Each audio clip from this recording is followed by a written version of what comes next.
Okay, Sienna, how about you? Yeah.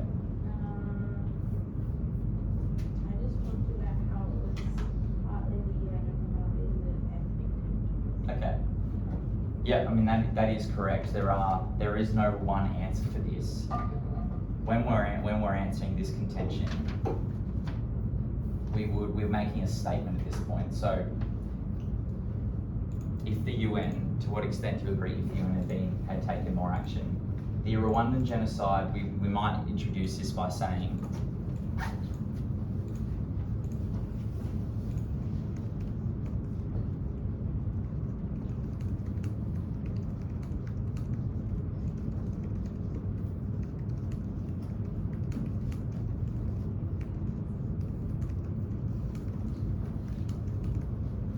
the genocide could have been prevented, or how do we say it? Or it could have been, or the severity of it could have been reduced if the UN had taken further steps to intervene, and at several key points. And then you would then move into, so you've just now made your statement, you're saying that the UN could have, that is a definitive point of view, the UN could have stopped or reduced the severity of the genocide.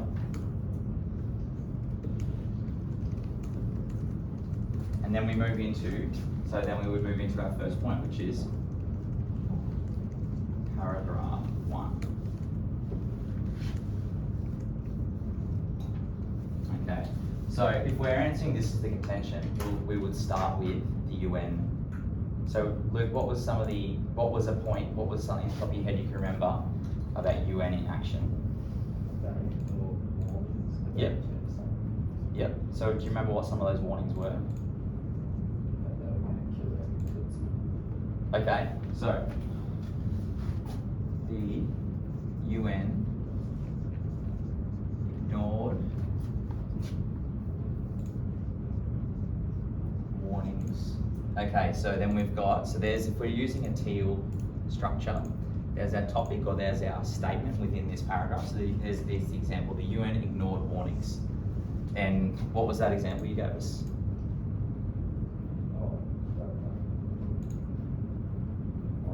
It's like a UN informant. Yeah, perfect. Yep. So there are like UN people like told that Hutus were planning to kill every Tutsi. Yep. Okay. So for this one here, Luke's raised a really great example. So we can give the example of the informant telling the UN that there is a plan to eradicate Tutsis, and there is a plan for a genocide to happen.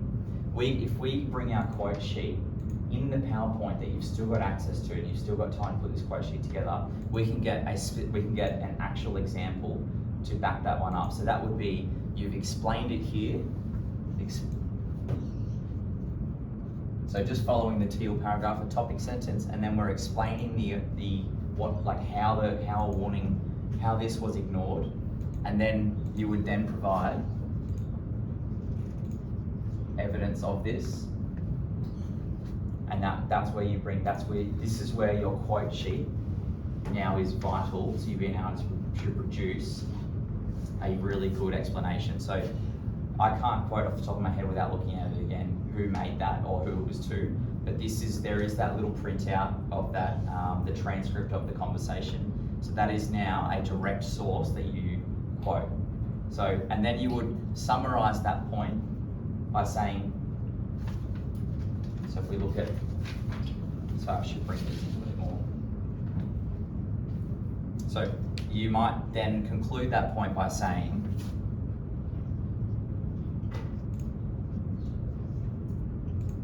so as a result of the UN ignoring this specific example, the genocide was allowed to go ahead. Maybe allowed is the wrong word, but so what would be another word? Could you just jump in here, Mr. Cab? Yep.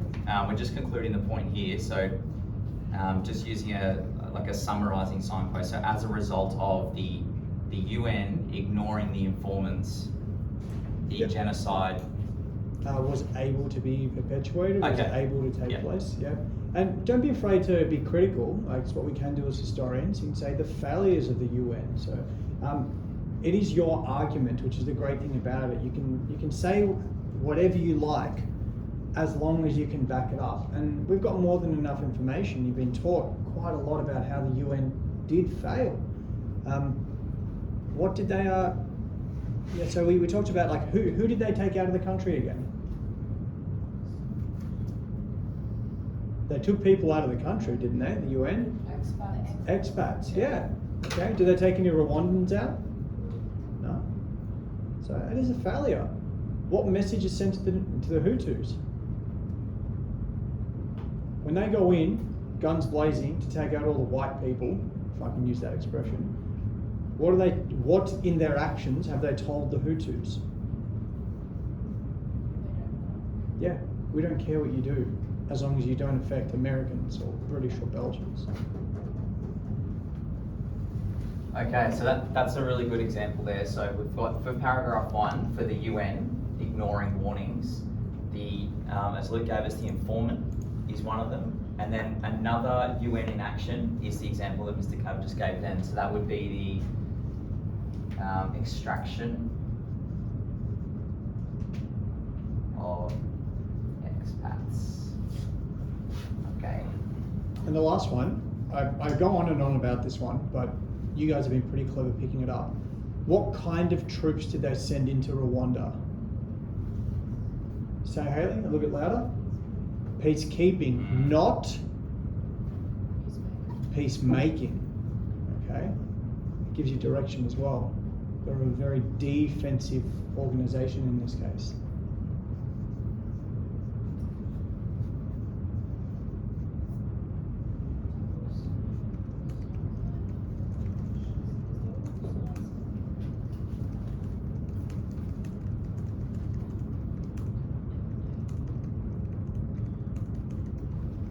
Okay, paragraph 2. So these are just, we can't break them down. We don't have enough time today to break down each one of these examples in detail, but hopefully you're taking away key talking points from this. Paragraph 2, Sienna, what's the ethnic tension? How would we introduce the role that the ethnic tension, the history of ethnic tension played in as a cause of the genocide itself?